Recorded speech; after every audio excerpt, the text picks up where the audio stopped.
At the night, full coverage of the events in Philly coming up. Plus, the star of the game is going to join us. We're going to find out together who that is. Yes. Now, check us out. If you were not locked in all day, here's what you may have missed as we take it right out the tunnel. I've heard revenge is a dish best served with 8 straight wins. Well, revenge for Will Lutz. Chiefs and Broncos. We got Lutz here lining up for the game-winning kick. But, hold up. Wait a minute. Timeout. We've seen this before. November the 10th, 2024. Lutz's game-winning kick attempt blocked by Leo Chanel.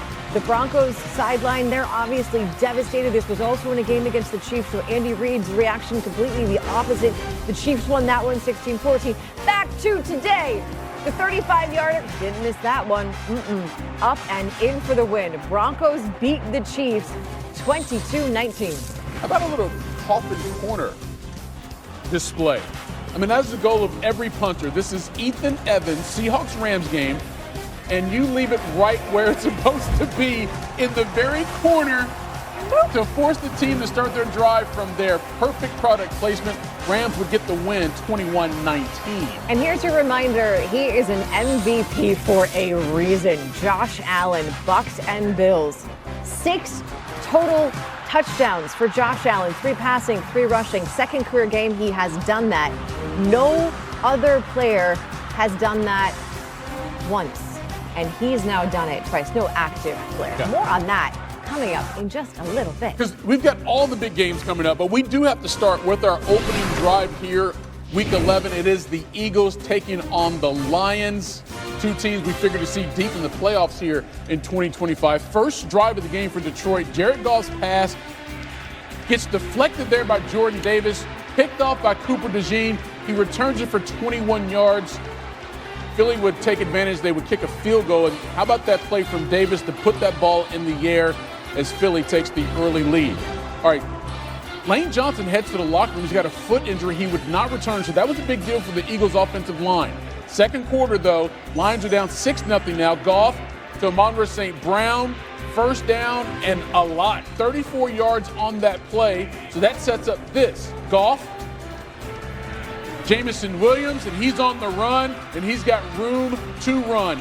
40 yards, and then check out the celebration. Just pops on the goalpost like a koala bear. 15-yard penalty, though. For that? Yeah, because you can't use props. The goalpost is technically a prop, so they would miss the pumping, PAT. maybe. I don't know. So it's just 6-6. Here, Jalen Hurts, A.J. Brown for 11 yards. That would set up first and goal. The very next play, it's Saquon, and he is in for the score. At least that's what we thought, right? But after review, he would be down just short. So, what do? Of course, you know what we do.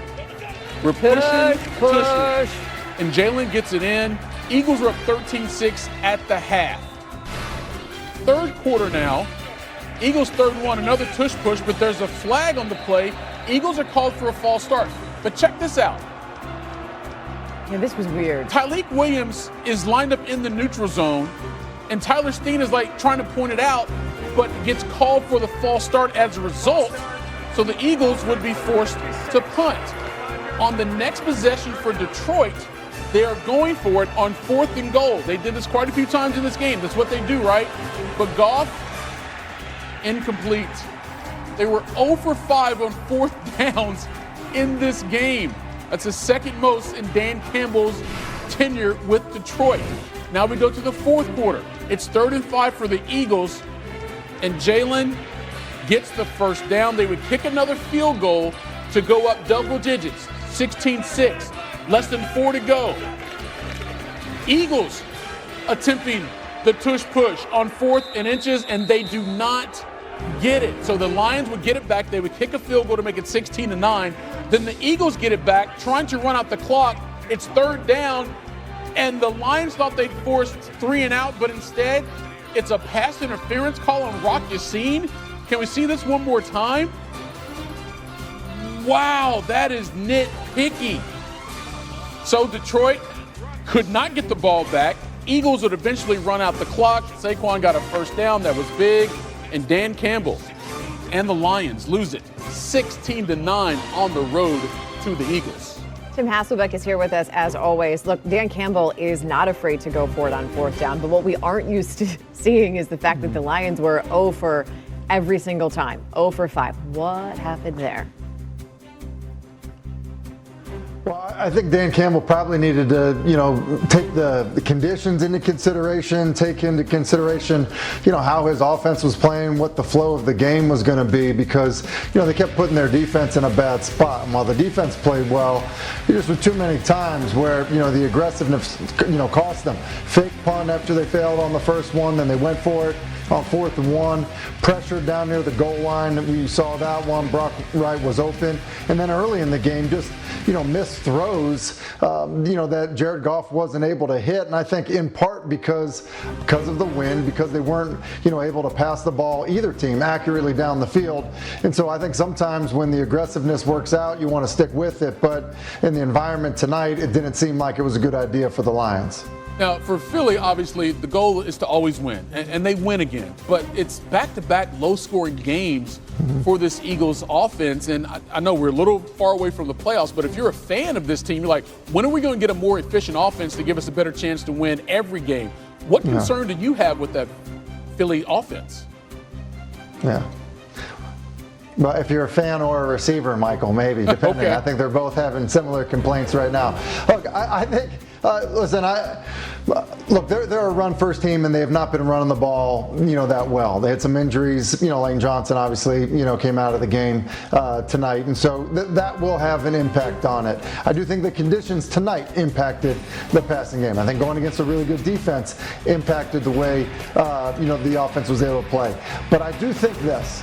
They've been a little bit hesitant to run Jalen Hurts in the regular season. And I think that's a good plan. You don't need him to take a ton of hits if you're able to win games without running him. I would think that when you get into the postseason, we're going to see, a lot more design runs for Jalen Hurts, because it gives you a number advantage, in the run game. It makes Saquon harder to defend when you've got to deal with Hurts coming out the other side. And it also helps your passing game. So I'm not overly concerned right now, because I do think there are things that they will do when it matters more later in the season. Kind of the concept of taking unnecessary risk. All right, stand by. The second game of his career with 3 of each. The rest of the NFL down through the years in history, and no one else has ever done it once. So that's Josh Allen for it. This Josh Allen fella, he needed to put his cape on today.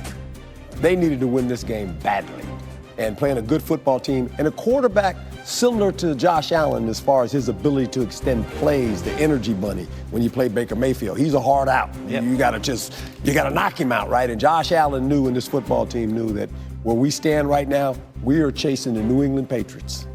We cannot afford to lose another game right now. We have to win this game. Good win for them. There's no doubt about that. What's interesting about this game, Josh Allen started the game with an awful interception inside the team's 10-yard line, and he threw another pick as well. So he had his moments like, is this the bad Josh? Yeah. And then he just took off and was